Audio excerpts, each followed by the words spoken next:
Mula sa mga pamilya ng mga premyadong artista, gumawa siya ng sariling pangalan sa industriya. At ngayon nga, isa na siya sa pinakasinusubaybayang aktres ng kanyang henerasyon.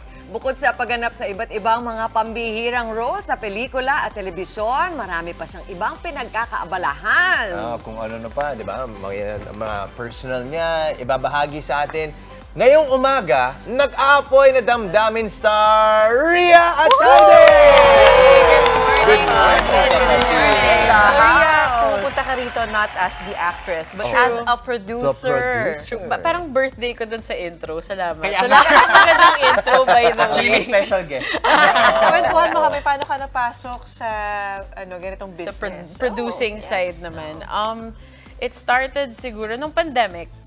May mga offers na kailangan ng ABS ng help to produce and our family stepped in. And yun, since then we just started producing. Tas itong pinopromote ko today is an acquisition that we got from the Cannes market nung May. Okay. Kwentuhan mo kami tungkol dyan sa project na yun or sa pelikula na yan. It's called Monster by Cora Ida. It's the best screenplay sa Cannes this year. Medyo psychological thriller, art house, medyo slow burn, pero it taps into bullying and it's social commentary. How do you choose the films that you want to buy or bring here? Parang it's based on the idea na it's something na dapat mapanood ng mga Pinoy. Kasi, di ba, medyo nakakahon tayo sa iba-ibang genre like rom-com. Not na, hindi naman sa masama yung rom-com, pero medyo nakakahon tayo doon. So, parang gusto namin to open the market to more genres. Para rin, we end up doing things like this also eventually. Pero napansin ko rin sa production company nyo, yung isa sa mga latest project nyo, Katleya Killer, may pagka-psychological din eh. Yes. So, kumbaga, ganun ba yung medyo nagiging genre na kumbaga, dinadala ninyo sa Pilipinas? Ideally, kasi fans kami nun eh, at least me and my brother. Sobrang, parang we think that's what people should be seeing din talaga. Uso na yung mga true crime ngayon. Yes, true crime, the best. Mga whodunit. Ito rin, medyo whodunit yung vibes. Itong Monster, parang may, may Parasite vibes. Yes, and that's what attracted. Like, that's why I was super like, okay, I feel like this could be like Parasite.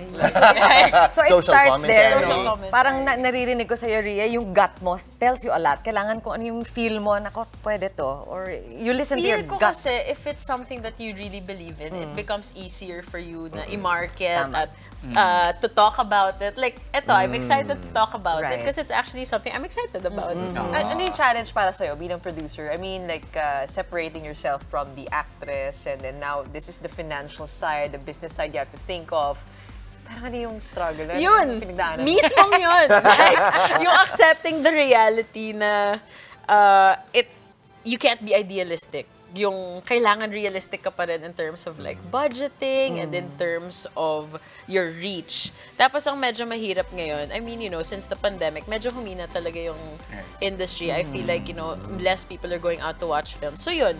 Pero feel ko naman kasi something like this worth the risk din talaga. Ano yung challenge doon? Nabanggit mo, medyo humina yung film industry na sense na mas konti yung taong lumalabas para manood ng sine. On the other hand, sobrang booming naman ng mga streaming platforms. So, paano nyo binabalanse yun sa production company? Feel ko, at least for Monster, ito yung medyo parang magiging experiment namin to see kung anong pwedeng approach sa market.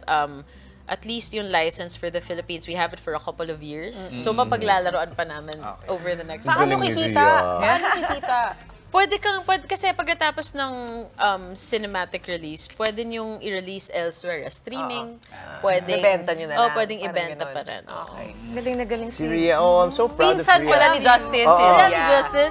Malayo pinsan. Pinsan-ish, di ba? Basta related. Inakala mo ba na magiging ganito yung landas ni Rhea nung Alam mo, bata kayo? nung sa college si Rhea, nasa student council yan. Isa sa mga highest positions ng student council. Executive secretary. Birthday ng ko Mukhang talaga. University. Birthday ko talaga, guys! Okay? So, ever since college, okay? So, wala pa yung artista route, no?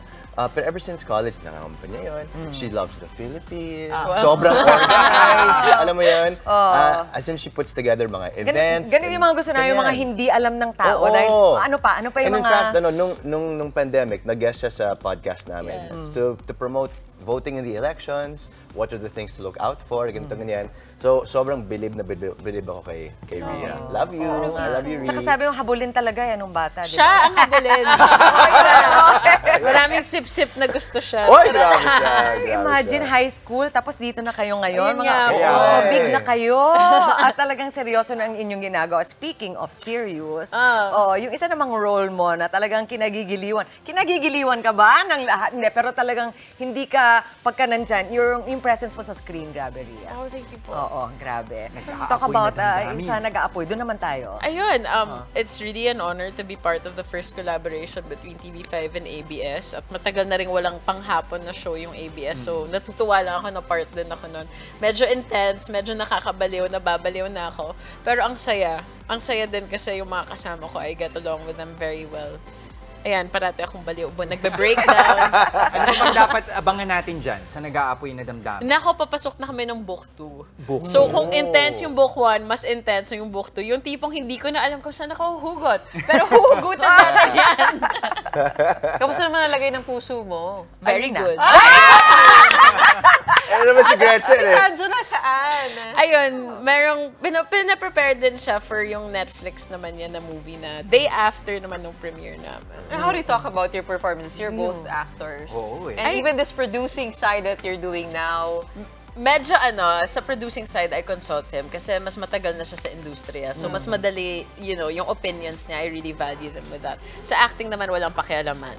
Ganun na We've lang. always been Pakialamanan. fans of each other anyway. We work together. Doon kami nag-meet. So, okay naman. Basta we're good. Ay, that's so good to mukhang know. masaya siya eh. Sige nga, Oo. invite mo nga sila, ating mga kapatid na manood ng iyong pelikula. Mga kapatid, Monster showing in cinemas nationwide starting October 11 po. Panoorin niya. I promise it's fun to watch. Right. Abangan Panoorin namin natin yan. Thanks so much, Rhea. Thank you for first having lang to, me. but Oo. please come back. Yes. Sarap mong kakwento. I will take you so No, soon. I love that she's going into producing kasi it's Same. difficult. Same. It's a difficult business, but it requires courage and commitment to follow through kasi meron kang nakikitang vision para sa industriya na ito. Mismo. How you can make it better. True. Women in power. Another one. What direction do you want for the Philippine industry? We want to bring out Filipino content, lalo na yung mga underrated na Filipino actors, and to bring in good quality para mas maging wide yung knowledge Sana and marami kang matulungan. interest. Sana nga. Baka marami pa tayong future Dolly De Leon. True. Oh, nice. Mga kapatid, Chiki Roa Puno po. Simula ng inyong araw na puno ng impormasyong kapaki-pakinabang. Sama na sa isang makabuluhang umaga. Tumutok at mag-subscribe sa social media pages ng News 5.